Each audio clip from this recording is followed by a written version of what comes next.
I understand that there's a lot of videos on YouTube on finishing, but they don't break it down how I'm about to break it down. All right, we about to get to it, and we're gonna go over a bunch of different ways to finish and make it as simple and easy as possible so that you can go out there and just go do it.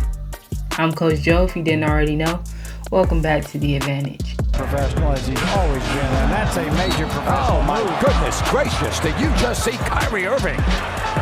As we're trying to drive, we want to try to get them to open up, right? So now we can get them on our hip or on our back. This gives you an open view to the basket or just an open view in front of you. Now from here, once I get closer to the basket, the very first one we're going to go over, the easiest one to master, is the hold and extend. All right, so that's the thing. The reason why you have them on your hip or your back is because now you can hold them there. If you just stop and dribble the basketball and keep them on your back or your hip, that's where they have to be. You know where they are. So now from here, I am just going to take a step and extend to the basket while they are still here. If they are still here, they cannot come over me and try to block this. Okay, that is the easiest way to get a bucket. That's also the easiest way to not get blocked. If you know where they are, they can't come out of nowhere and block you, right? It's actually called keeping them in jail. I hold myself in contempt.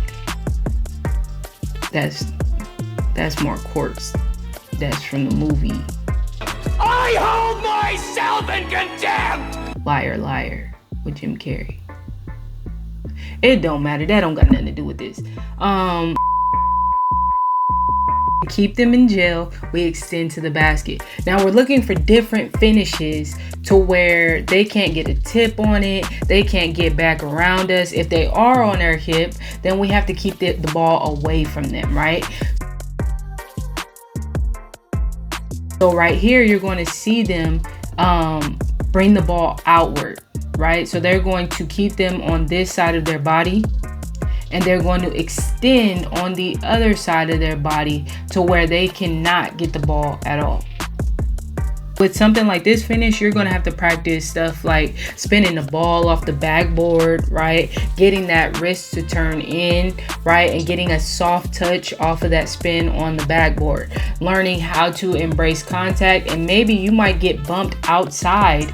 You don't have that much balance, so now I have to hold my balance. And you can even practice leaning and extending and still getting that ball up to the basket.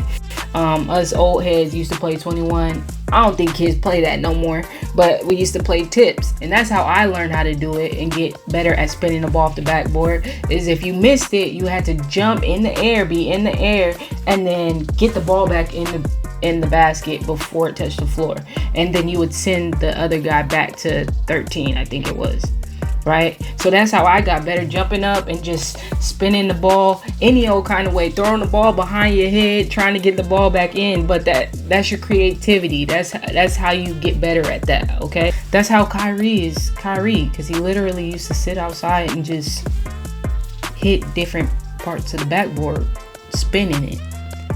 Even Caitlin Clark has this understanding. Like, it's something that everybody needs to learn, especially for my smaller guards.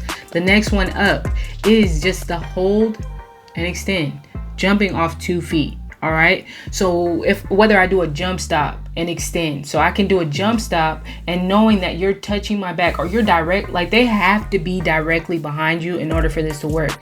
If you blew past them and there's some space for them to hunt you down and get that block, like a LeBron James, right? We see him do it all the time. You're giving them space to get back into the play.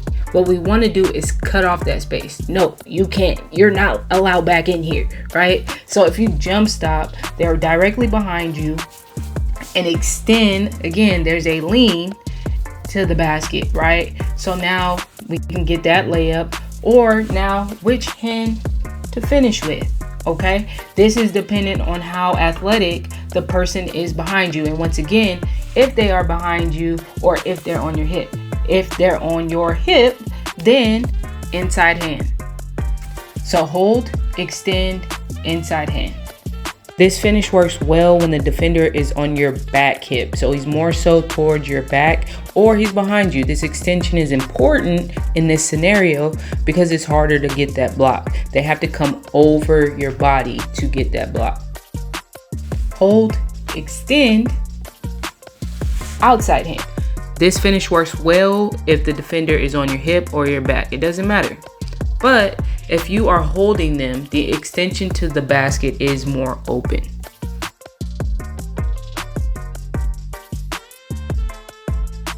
Right? We got that? It's pretty clear, right?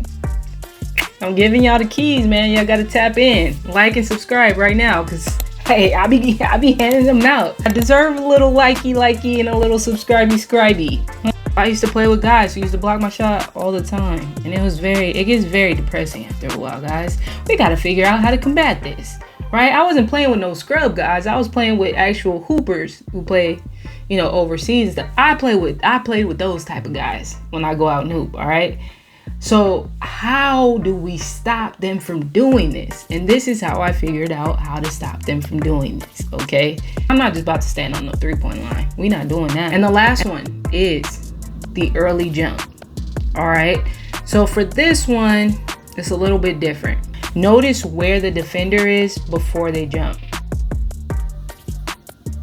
Right, they have that timing. They're ready. They got that little bit of space to where they can be in the play and get that block, which is why we do the early jump. So when I say an early jump, I'm just saying you're jumping further out. You're not getting as close to the basket because it makes it harder to time your 2 steps. If you only take 1 step and jump and extend to the basket, it's harder to time that block.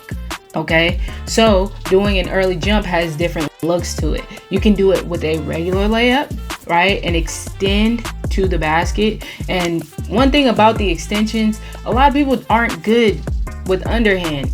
You would think they are, but they're not, right? We don't want the extension down here, okay? We want the extension to come from more up here and then extend out, okay? So that's something that you also can work on 10 minutes every day right in front of the rim, okay? Because you can get more of an extension and a more power on that layup when we're coming up from here and not down here. Next one is same foot, same hand. So say I take 1 step, I'm jumping off my right foot and I'm finishing with my right hand. Okay, that is the same foot, same hand layup.